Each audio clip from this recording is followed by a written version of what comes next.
అనుకున్న పనైపోయింది గోవిందా. ఏదైతే జరగొద్దనుకున్నామో అదే జరిగింది. వినొద్దనుకున్న విషయమే వెలుగులోకి వచ్చింది.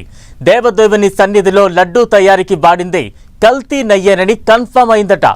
ఆ మాటకొస్తే అది నెయ్యే కాదట.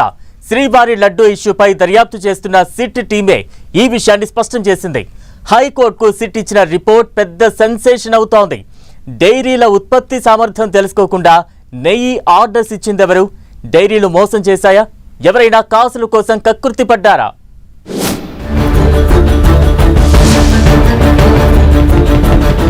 తిరుమల కల్తీ నెయ్యి కేసులో సెన్సేషనల్ విషయాలు. భోలేబాబా డైరీ ద్వారా కల్తీ నెయ్యి సప్లై జరిగిందన్న సెట్.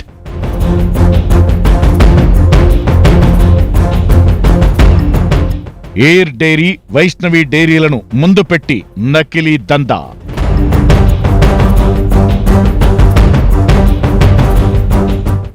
పక్కా స్కెచ్ ప్రకారమే నకిలీ నెయ్యి సప్లై చేశారంటున్న సెట్.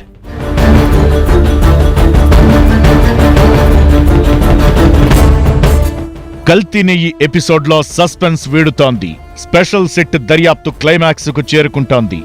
దర్యాప్తులో షాకింగ్ విషయాలు వెలుగులోకి వస్తున్నాయి. తిరుమల లడ్డూ తయారీకి డైరీలు సప్లై చేసింది నెయ్యే కాదని కన్ఫర్మ్ అయిందట.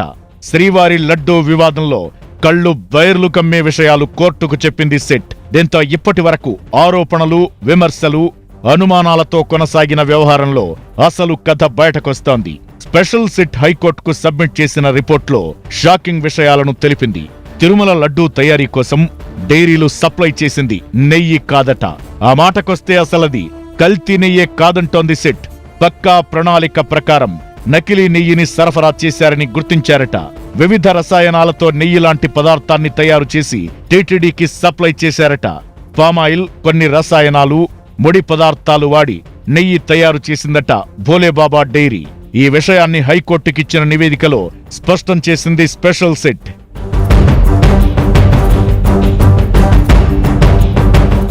నెయ్యి సప్లై చేసేందుకు ఏఆర్ డైరీ, వైష్ణవి డైరీతో టీటీడీ ఒప్పందం చేసుకుంది.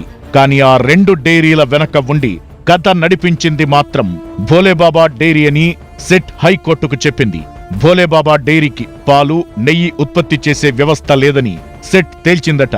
మరోవైపు తమ నుంచి అసలు పాలే సేకరించలేదని రైతులే తమకు చెప్పారని సెట్ చెబుతోంది. టీటీడీకి కావాల్సిన స్థాయిలో నెయ్యి సరఫరా చేయాలంటే లక్షల లీటర్ల పాలు అవసరమవుతుంది. రైతుల నుంచి పాలే సేకరించకుండా భోలేబాబా డైరీ నెయ్యి ఎలా తయారు చేసిందన్నది సెట్ లేవనెత్తుతున్న ప్రశ్న.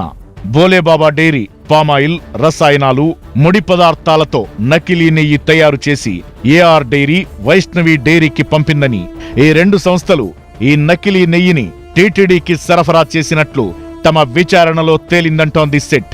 ముందస్తు కుట్ర ప్రకారమే ఏఆర్ డైరీ, వైష్ణవి డైరీలను ముందు పెట్టి భోలేబాబా డైరీ వ్యవహారాన్ని నడిపిందని సెట్ చెబుతోంది. టీటీడీ అంటే ఓ పెద్ద వ్యవస్థ. దేశంలో ఏ ఆలయానికి లేనంత పటిష్టమైన అడ్మినిస్ట్రేషన్ సిస్టమ్ టీటీడీ సొంతం. అలాంటి తిరుమల తిరుపతి దేవస్థానం బోర్డు నెయ్యి సరఫరా విషయంలో డైరీలను ఎలా గుడ్డిగా నమ్మిందనేదే అంతు చిక్కడం లేదు. డైరీల ఉత్పత్తి సామర్థ్యం ఎంత, వాళ్లు ఎక్కడెక్కడి నుంచి పాలు సేకరిస్తున్నారన్న వివరాలు, ఆ సంస్థల నిబద్ధతను, వారిచ్చే నెయ్యి క్వాలిటీని చెక్ చేయకుండానే ఎలా కాంట్రాక్ట్ ఇచ్చారన్న డౌట్స్ వ్యక్తమవుతున్నాయి. ఏఆర్ డైరీ, వైష్ణవి డైరీలతో నెయ్యి సరఫరా ఒప్పందం ఎలా కుదిరింది, వాళ్లు భోలేబాబా డైరీతో ఎందుకు టైఅప్ అయ్యారనే దానిపై సెట్ ఆరా తీసిందట. అయితే నకిలీ నెయ్యి సప్లై వెనుక అప్పుడు టీటీడీలో కీలకంగా పనిచేసిన అధికారులు, ముఖ్యుల పాత్ర ఉందా అని కూడా సెట్ దర్యాప్తు చేస్తోందట. ఆ దిశగానే ఇప్పటికే వైవి సుబ్బారెడ్డి పిఏ అప్పన్నకు నోటీసులిచ్చి విచారించింది సెట్. సెట్ హైకోర్టుకు సబ్మిట్ చేసిన రిపోర్ట్తో అసలు ఎపిసోడ్ ఇప్పుడే స్టార్ట్ అయిందన్న డిస్కషన్ జరుగుతోంది.